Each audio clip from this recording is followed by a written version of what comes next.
Hai teman-teman semua, perkenalkan kami dari kelompok 1 akan mempresentasikan hasil diskusi kami, yaitu mengenai tentang peran guru dalam bimbingan. Nah, di sini kami terdiri dari 5 orang, yaitu Tasya Putri Ramadhani, Rizka Amelia Ajis, Sarah Darmawati Ritonga, Baskari Apriantialawa, dan Nisa Septia Harap, dengan dosen pengampu Ibu Rini Erlina SMSIAK dan Ibu Weni Nurwendari SEMPD. Ya, untuk materi pertama yaitu mengenai tentang peranan personil sekolah dalam manajemen bimbingan dan konseling. Keberhasilan penyelenggaraan bimbingan dan konseling di sekolah tidak lepas dari peranan berbagai pihak di sekolah. Selain guru pembimbing atau konselor sebagai pelaksana utama, penyelenggaraan bimbingan dan konseling di sekolah juga perlu melibatkan kepala sekolah, guru mata pelajaran, dan wali kelas. Tugas masing-masing personil tersebut, khususnya dalam kaitannya dengan pelayanan bimbingan konseling, adalah sebagai berikut, yaitu sebagai kepala sekolah, kedua wakil kepala sekolah, ketiga koordinator bimbingan dan konseling, keempat guru pembimbing, kelima guru mata pelajaran, dan yang keenam yaitu wali kelas. Mari kita lihat bagaimana pembahasannya tersebut. Baik, di sini saya akan membawakan materi mengenai peranan guru dalam bimbingan konseling di sekolah. Keberhasilan penyelenggaraan bimbingan dan konseling di sekolah tidak lepas dari peranan berbagai pihak di sekolah. Selain guru, pembimbing atau konselor sebagai pelaksana utamanya, penyelenggara bimbingan dan konseling di sekolah juga harus melibatkan kepala sekolah. Yang pertama, kepala sekolah. Karena keberhasilan program layanan bimbingan dan konseling di sekolah tidak hanya ditentukan oleh keahlian dan keterampilan para petugas bimbingan dan konseling itu sendiri, namun juga sangat ditentukan oleh komitmen dan keterampilan seluruh staf sekolah, terutama dari kepala sekolah sebagai administrator dan supervisor. Sebagai administrator, kepala sekolah bertanggung jawab terhadap kelancaran pelaksanaan seluruh program sekolah, khususnya program layanan bimbingan dan konseling di sekolah yang dipimpinnya. Karena posisinya yang sentral, kepala sekolah orang yang paling berpengaruh dalam pengembangan atau peningkatan pelayanan bimbingan dan konseling di sekolahnya. Sebagai supervisor, kepala sekolah bertanggung jawab dalam melaksanakan program-program penilaian, penelitian, dan perbaikan atau peningkatan layanan bimbingan dan konseling. Ia membantu dalam mengembangkan kebijakan dan prosedur-prosedur bagi pelaksana program bimbingan dan konseling di sekolahnya. Menurut teori Allen dan Kristen 1992, ia mengemukakan peranan dan tanggung jawab kepala sekolah dalam pelaksanaan bimbingan dan konseling di sekolah, yaitu yang pertama, menyediakan fasilitas untuk keperluan penyelenggaraan bimbingan dan konseling. Yang kedua, memilih dan menentukan para konselor. Yang ketiga, mengembangkan sikap-sikap yang favorable di antara para guru, murid, orang tua murid, atau masyarakat terhadap program bimbingan di konseling. Yang keempat, mengadakan pembagian tugas untuk keperluan bimbingan dan konseling. Misalnya, para petugas untuk membina perpustakaan bimbingan, para petugas penyelenggaraan, testing, dan sebagainya. Yang kelima, menyusun rencana untuk mengumpulkan dan menyebarluaskan informasi tentang pekerjaan atau jabatannya. Yang keenam, merencanakan waktu jadwal untuk kegiatan-kegiatan bimbingan dan konseling. Yang ketujuh, merencanakan program untuk mewawancarai murid dengan tidak mengganggu jalannya jadwal pelajaran sehari-hari. Dari pendapat ahli tersebut, maka dapatlah disimpulkan bahwa tugas kepala sekolah dalam pengembangan program bimbingan dan konseling di sekolah adalah yang pertama, staff selection, memilih staf yang mempunyai kepribadian dan pendidikan yang cocok untuk melaksanakan tugasnya, termasuk di sini mengadakan analisa untuk mengetahui apakah di antara staf yang ada terdapat orang yang sanggup melakukan tugas yang lebih spesialis. Yang kedua, description of staff roles, menentukan tugas dan peranan dari anggota staf, dan membagi tanggung jawab. Untuk menentukan tugas-tugas ini, kepala sekolah dapat meminta bantuan kepada anggota staf yang lain. Yang ketiga, time and facilities, mengusahakan dan mengalokasikan dana, waktu, fasilitas untuk kepentingan program bimbingan dan konseling di sekolahnya. Yang keempat, Interpretation of program, menginterpretasikan program bimbingan dan konseling kepada murid-murid yang diberi pelayanan, kepada masyarakat yang membantu program bimbingan dan konseling. Dalam menginterpretasikan program bimbingan dan konseling, mungkin perlu bantuan dari staf bimbingan dan konseling, tetapi tanggung jawab terletak kepada kepala sekolah sebagai administrator. Yang kedua, wakil kepala sekolah, di mana wakil kepala sekolah sebagai pembantu kepala sekolah membantu dalam melaksanakan tugas-tugasnya kepala sekolah. Yang ketiga, koordinator bimbingan dan konseling. A. Mengkoordinir bimbingan dan konseling dalam yang pertama, memasyarakatkan pelayanan bimbingan dan konseling kepada segenap warga, sekolah, orang tua, dan masyarakat. Yang kedua, menyusun program kegiatan bimbingan dan konseling. Yang ketiga, melaksanakan program bimbingan dan konseling. Yang keempat, mengadministrasikan program kegiatan bimbingan dan konseling. Yang kelima, menilai hasil pelaksanaan program kegiatan bimbingan dan konseling. Yang keenam, menganalisis hasil penilaian pelaksanaan bimbingan dan konseling. Yang ketujuh, memberikan tindak lanjut terhadap analisis penilaian bimbingan dan konseling. Kemudian B. Mengusulkan kepala sekolah dan mengusahakan bagi terpenuhinya tenaga, prasarana, dan sarana, alat, dan perlengkapan pelayanan bimbingan dan konseling. Baiklah, sekian materi saya. Terima kasih. Baik, pada poin keempat mengenai pembahasan pertama yaitu peranan personil sekolah dalam manajemen bimbingan dan konseling. Poin keempat yaitu guru pembimbing. Jadi, guru pembimbing sebagai pelaksana utama, tenaga inti, dan ahli guru. Guru pembimbing memiliki beberapa tugas. Yang pertama, memasyarakatkan pelayanan bimbingan dan konseling. Yang kedua, merencanakan program bimbingan dan konseling. Yang ketiga, melaksanakan segenap program satuan layanan bimbingan dan konseling. Yang keempat, yaitu melaksanakan segenap program satuan kegiatan pendukung bimbingan konseling. Yang kelima ada menilai program dan hasil pelaksanaan satuan layanan dan kegiatan pendukung bimbingan konseling. Yang keenam, melaksanakan tindak lanjut berdasarkan hasil penilaian layanan dan kegiatan pendukung bimbingan dan konseling. Yang ketujuh ada mengadministrasikan kegiatan satuan layanan dan kegiatan pendukung bimbingan yang dilaksanakan. Yang kedelapan, mempertanggungjawabkan tugas dan kegiatannya dalam bimbingan konseling secara menyeluruh kepada kepala sekolah. Selanjutnya, poin kelima yaitu guru mata pelajaran dan guru praktik.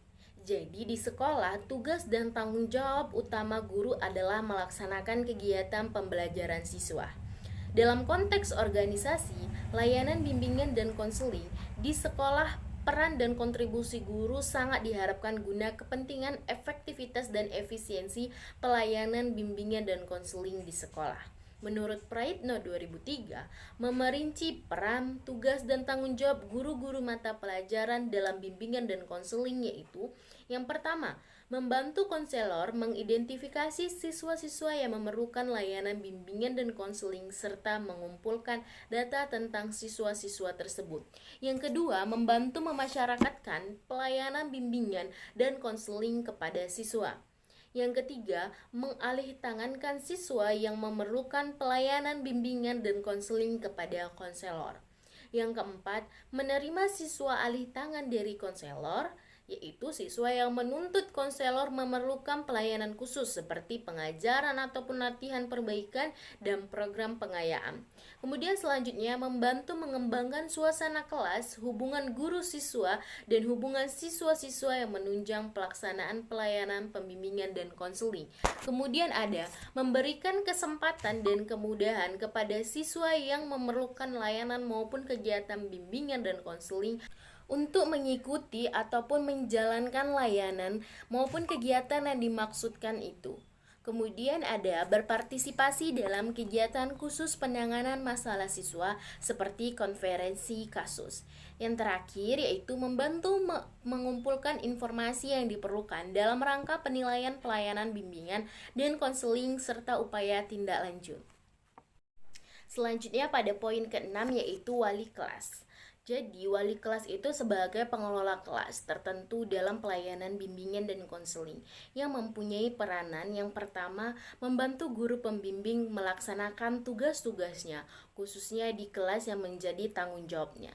Kemudian yang kedua, membantu guru mata pelajaran melaksanakan peranannya dalam pelayanan bimbingan dan konseling, khususnya di kelas yang menjadi tanggung jawabnya. Yang ketiga, membantu memberikan dan kemudahan bagi siswa, khususnya di kelas yang menjadi tanggung jawabnya, untuk mengikuti maupun menjalani kegiatan bimbingan dan konseling. Yang keempat, berpartisipasi aktif dalam kegiatan khusus bimbingan dan konseling seperti konferensi kasus. Yang kelima, mengalih tangankan siswa yang memerlukan layanan bimbingan dan konseling kepada guru pembimbing. Nah, dalam pelayanan bimbingan konseling di sekolah, ditunjang dengan adanya organisasi para pelaksana program pelayanan dan operasional pelaksanaan bimbingan dan konseling. Organisasi pelayanan bimbingan dan konseling di sekolah dapat digambarkan sebagai berikut, yaitu di mana organisasinya itu dimulai dari kepala dinas pendidikan, kepala sekolah, wakil kepala sekolah, terus sejajar komite sejajar dengan tata usaha, guru, pelajar atau praktik, wali kelas dan koordinator guru pembimbing, dan yang terakhir yaitu siswa. Di mana peserta didik itu adalah personel yang bertugas melakukan pengawasan dan pembinaan terhadap penyelenggaraan pelayanan dan bimbingan dan konseling di sekolah. Nah, begitu dengan kepala sekolah. Kepala sekolah adalah penanggung jawab pendidikan di satuan pendidikan secara keseluruhan, termasuk pelaksanaan pelayanan bimbingan dan konseling. Yang ketiga yaitu koordinator bimbingan dan konseling adalah pelaksanaan utama pelaksanaan pelayanan bimbingan konseling di sekolah. Guru mata pelajaran atau guru praktek adalah pelaksanaan pengajaran atau latihan di sekolah. Dan kelima itu wali kelas adalah guru yang ditugasi secara khusus mengelola satu kelas tertentu. Sedangkan siswa adalah peserta didik yang menerima pelayanan pengajaran, latihan dan bimbingan dan konseling di sekolah. Yang ketujuh yaitu tata usaha adalah orang yang bertugas membantu kepala sekolah dalam penyelenggaraan administrasi ketatausahaan sekolah. Dan yang terakhir yaitu komite sekolah adalah organisasi independen yang berperanan membantu penyelenggaraan satuan pendidikan yang bersangkutan. Nah, baik, di sini saya akan membahas mengenai tentang peranan guru dalam bimbingan. Nah, jadi guru itu mempunyai peranan dan kedudukan kunci di dalam keseluruhan proses pendidikan, terutama pendidikan formal, bukan dalam kesatuan pembangunan masyarakat pada umumnya. Peningkatan mutu dan relevansi pendidikan yang diarahkan kepada mutu lulusan atau hasil pendidikan. Maka guru memiliki kualifikasi sesuai dengan bidang tugasnya. Dengan kualifikasi dan tugas guru tersebut, guru akan mengembangkan sekurang-kurangnya ada 3 pokok tugas, yaitu yang pertama, tugas profesional, yaitu tugas yang berkenaan dengan profesinya. Tugas ini mencakup tugas mendidik, mengajar, melatih, dan mengelola ketertiban sekolah sebagai penunjang ketahanan sekolah. Yang kedua yaitu tugas manusiawi, yaitu tugasnya sebagai manusia.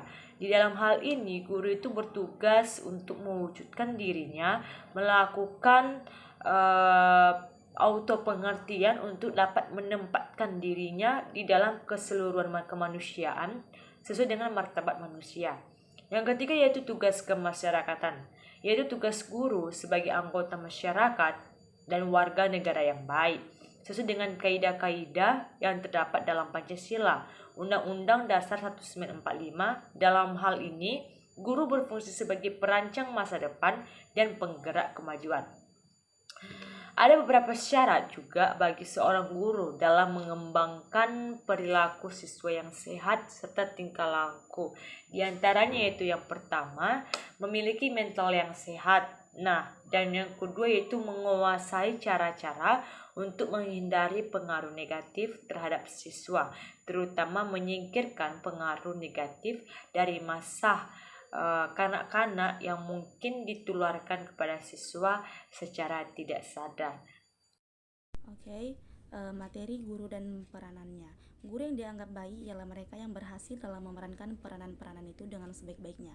Artinya, dapat menunjukkan suatu pola tingkah laku yang sesuai dengan jabatan dan dapat diterima oleh lingkungan dan masyarakat.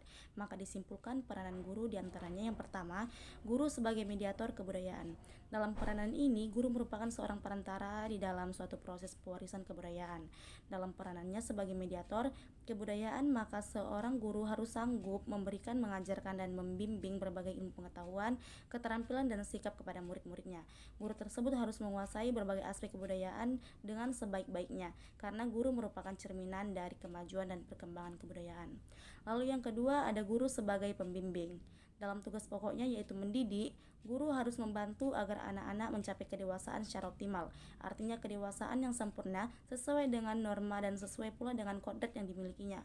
Nah, sehubungan dengan peranannya sebagai pembimbing, maka seorang guru harus 1.